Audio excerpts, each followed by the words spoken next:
Hello guys. Um, Today's video is a bit more of a heartfelt one. Um, we're gonna talk about heartbreak, relationships. The reason is because my channel is very human. That sounds quite alien to say, but it's not necessarily that I'd like to be as open and vulnerable as possible. It's more so I think people may talk to each other, people may talk to their family and friends about various problems, but it's always through a lens, it's always through a win or a loss. And I think in these cases, in these situations with individuals, it's not very black and white. It's not as easy as this person enjoyed my company, this person didn't enjoy my company, this person hurt me, this person didn't hurt me, this person likes me, this person doesn't like me. And I think what's key in any of these situations is how much importance you put on yourself. Because a lot of people that experience heartbreak, they tend to expect a lot from a partner or expect a lot from a person. Where should I put this? And it's projection. Carl Jung says that we project the animus or the anima, and for men it is a projection of the anima. And typically the anima projections are pretty heavy on for men because their original bond is with their mother, and as we know, women are not the most easy to read creatures. They are, but you don't read them logically, you read them feelings wise, who they are based on their reactions and emotions. Because the thing is, with men we have distinct profiles, right? Goes to the gym, studies, goes on a run, is the fat funny guy. And it's like we have categories for our status depending on how we live through the world.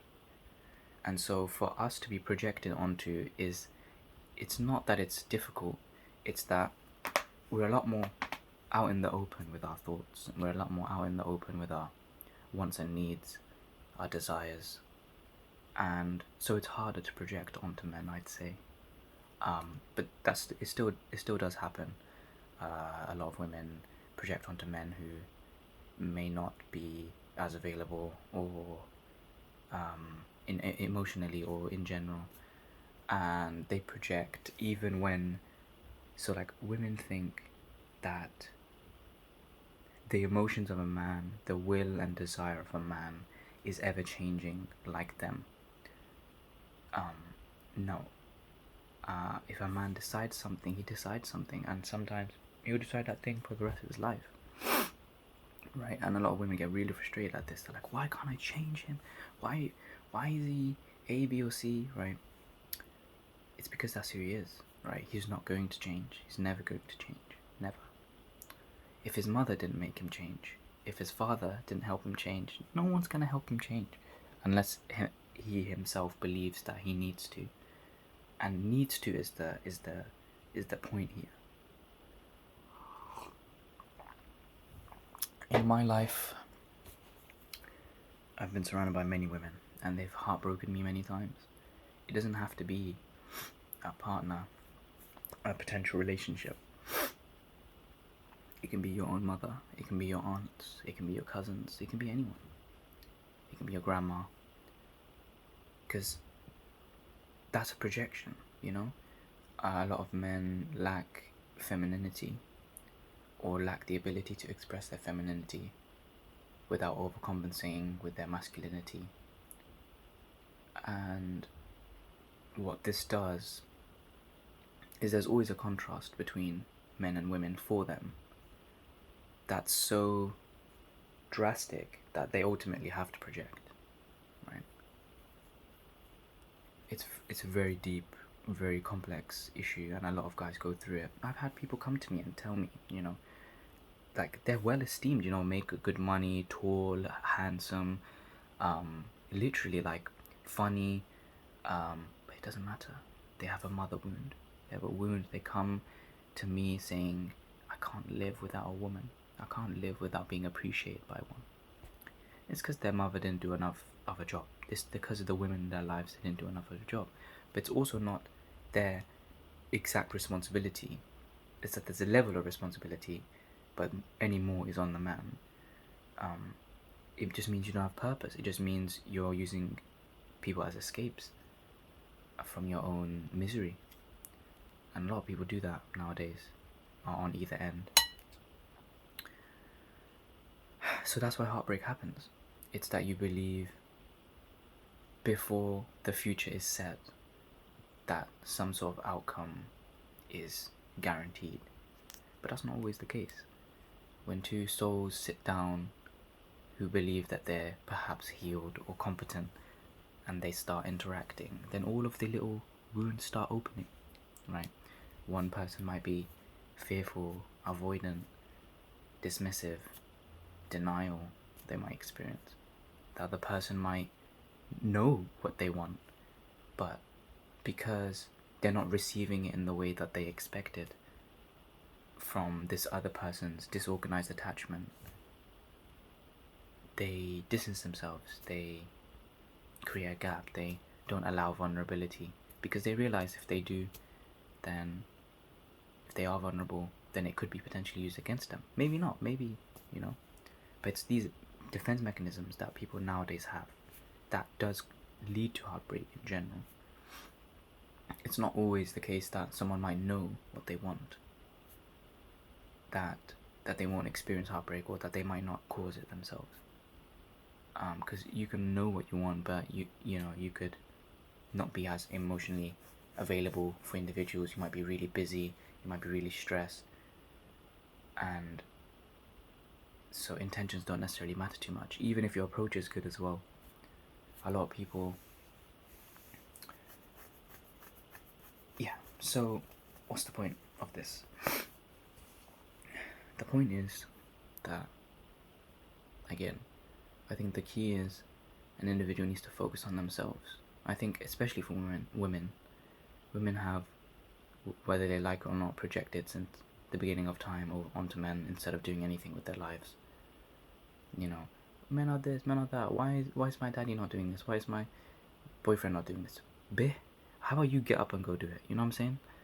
And that's the thing. It's like, in relationships, men expect to be nurtured, emotionally taken care of, and liked and all these things, right? But it's like, you need to get to a point where none of that really matters for the most part. Not when not that you're completely cold and alien, but it's that you don't need it, because a relationship is better off when both individuals have their needs satisfied anyway, and that whatever they cover is what could work. Whatever they cover is one aspect of relational needs that aren't and can't be met unless interacting with another person, and that's just normal. But if those needs aren't met for a really long period of time, then it can turn into overcompensation or defense mechanisms, and that's what leads to heartbreak. Heartbreak. Not if two people come together and they appreciate each other, but it doesn't work out for them in terms of maybe their personalities don't mesh, or maybe their lifestyles don't mesh, then those mature individuals will come to a conclusion of through communication, saying, hey, I don't think I'm ready for this. I don't think I'm ready for it either.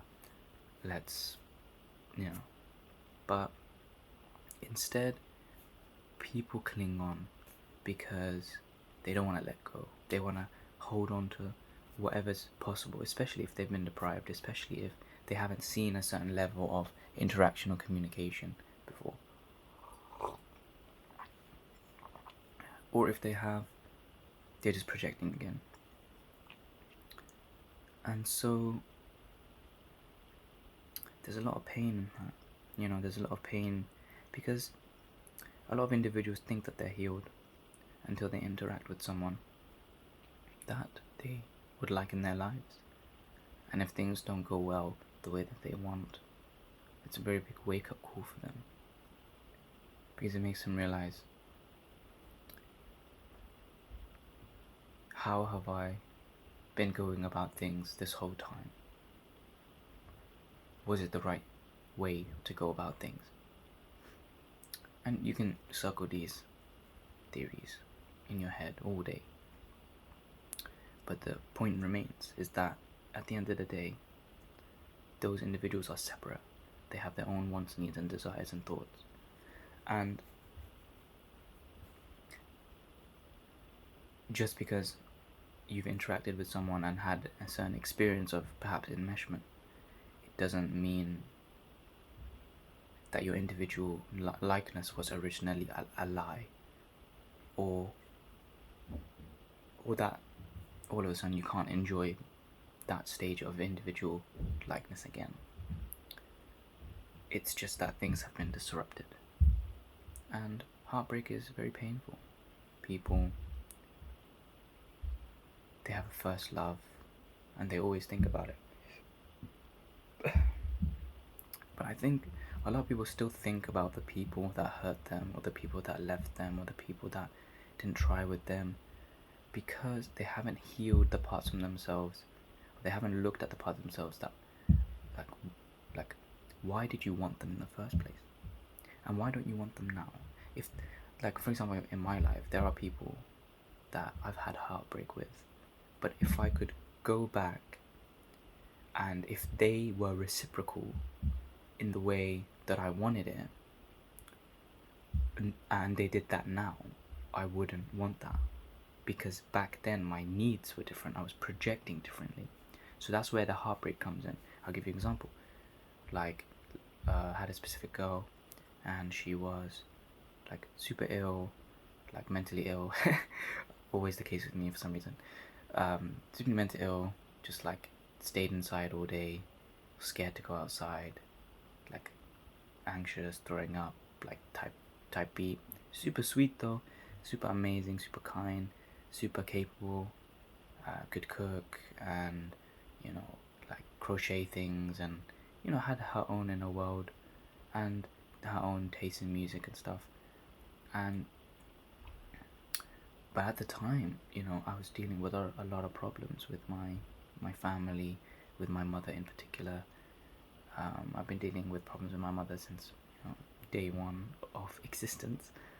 And so that was my projection. I had dealt with previous women that were toxic and whatnot, and so I had a lot of pent up emotions, and so did she. She had a few individuals that she dealt with that she didn't want to be admitted. This is the thing: girls do not admit to that shit. Men might be like, oh, there was this girl back in the day, A, B, and C, but you'll hear it from women, but it won't be the same type of story. It will be like, oh, they weren't available for me, or they were confusing. They won't say, they can't admit to themselves that perhaps they didn't like them, or perhaps they were the issue, right? Perhaps they were too needy, perhaps they were too insecure, perhaps, again, like in this case of this girl, those were many red flags, staying inside all day, not being able to communicate other than texting and stuff. I did see her, and it was really enjoyable when I did see her, but it didn't matter because the overall picture was I had to convince this individual or help this individual come out of their shell when they themselves didn't have much motivation to do so. So that's my projection, feeling like, I want to fix them, I want to aid them, I'm capable enough to support them. Little did I know I wasn't looking at myself. The only way to support that individual is to declare certain things, put your intention on the table, say, listen man, I want this. If you don't want it, cool, I'm gone. You know what I'm saying? You know what I offer you, and whether you want to take that or not is up to you. And that's what we should do as men. In order to avoid this heartbreak, is that we need to set our intentions first, and then stick by it. If you say that you want to get to know someone, and they're making it difficult to get to know them, then you fuck off. You actually do. You don't wait around and think, oh, like they'll change for me specifically. That's not happening, buddy. They've been like that for like 20 plus years. They've been like that for their whole lives. You think you come along, you're gonna suddenly change things. So this is what I'm saying. Yes, things might happen. Yes, things might not go like the way that you want it. But you need to stand strong in the sense that your intentions are there. They were always there. They were very obvious. And not in a way of like, in a simpy fashion. It's more of like, hey, I want to get to know you. Hey, I want to just meet you. I don't want to text you. Stuff like that. And you need to have those boundaries in relationships, because a lot of people don't allow boundaries in relationships because they want to keep it open and changing. A lot of guys change their boundaries. A lot of guys want to focus on their lives, have some scheduling thing, have routines, start working out, do all this stuff, and all of a sudden a woman comes in the picture and then they stop.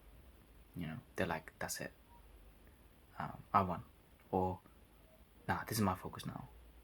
But it's like, no, you have to still have those boundaries. You still have to go and get on with your life, not emotionally offload, not need to fill the silence with paragraphs because you feel like she will go somewhere else or whatnot. That's just insecurity, and that just leads to further heartbreak. And obviously you don't have to do the other end. You don't have to be fully dismissed, and I've done that before, and it's not a good thing, because to people who are insecure, it does signal that you don't need them. So it's another coping mechanism. So what's the takeaway from this? Heal, learn from your traumas, learn from your projections.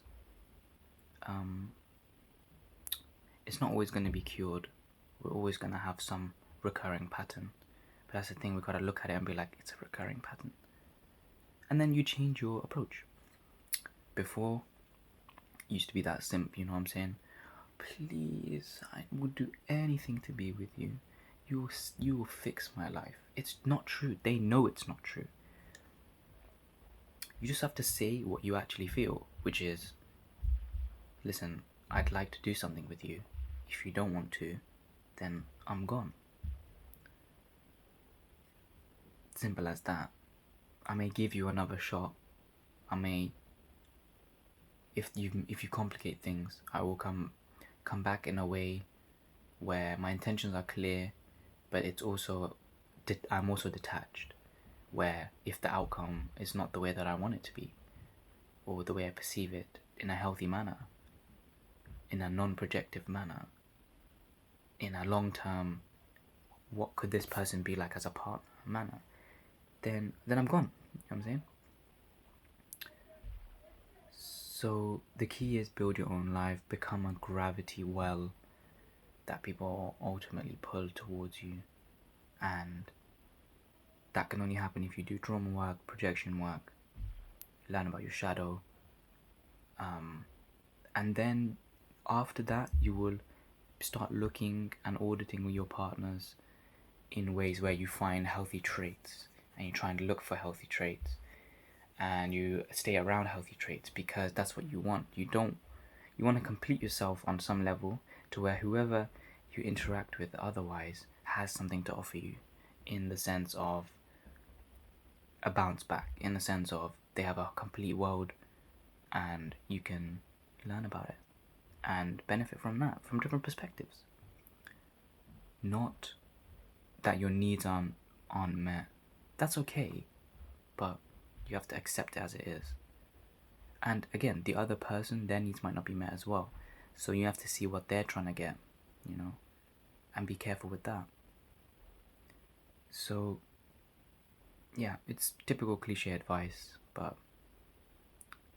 work on the traumas and focus on yourself.